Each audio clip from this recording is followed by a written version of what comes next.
सबसे बड़ी खबर दोस्तों, मैं बता दूं कि पावर स्टार पवन सिंह का 2025 का नया होली धमाका आप लोग के बीच लॉन्च होने वाला है। आज इसका टीजर आप लोग के बीच लॉन्च कर दिया गया है। तो चलिए बात करते हैं कि कब इसका फुल वीडियो लॉन्च किया जाएगा और ये गाना आप लोग के बीच कैसा होने वाला है। तो आपका स्वागत है हमारे चैनल में।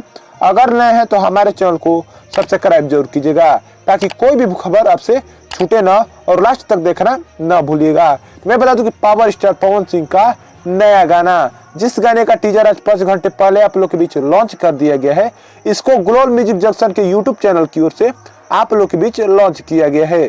जिस गाने का नाम होने वाला है सलवारवा लाले लाल। बहुत शानदार गाना है दोस्तों, जिसको गाया हुआ है पावर स्टार पवन सिंह ने और शिवानी सिंह ने दोस्तों। और मैं बता दूं इसमें फिट कर रही है क्वीन शालिनी और इसको लिरिक्स दिया है रोशन विश्वास ने, म्यूजिक दिया है प्रियांशु सिंह ने।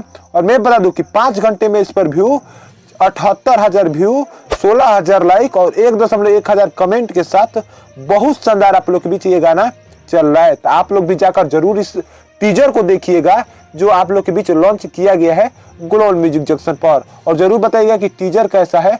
कल सुबह में आप लोग के बीच ग्लोबल म्यूजिक जंक्शन से लॉन्च किया जाएगा फुल वीडियो। तो सुबह में ही आप लोग के बीच लॉन्च किया जाएगा, तो उसको भी देखकर जरूर बताइएगा कि आपको वो गाना कैसा लगा। ये पवन सिंह का दूसरा होली गाना होने वाला है। एक गाना अभी भी आप लोग के बीच ट्रेंडिंग कर रहा है। जरूर बताइएगा कि गाना ये कैसा लग रहा है आपको, इसलिए कि टीजर आज आप लोग के बीच लॉन्च कर दिया गया है। कल सुबह में आप लोग के बीच इसका फुल वीडियो लॉन्च किया जाएगा। यही एक छोटी सी खबर थी, कैसी लगी जरूर बताइएगा। धन्यवाद आपका देखना।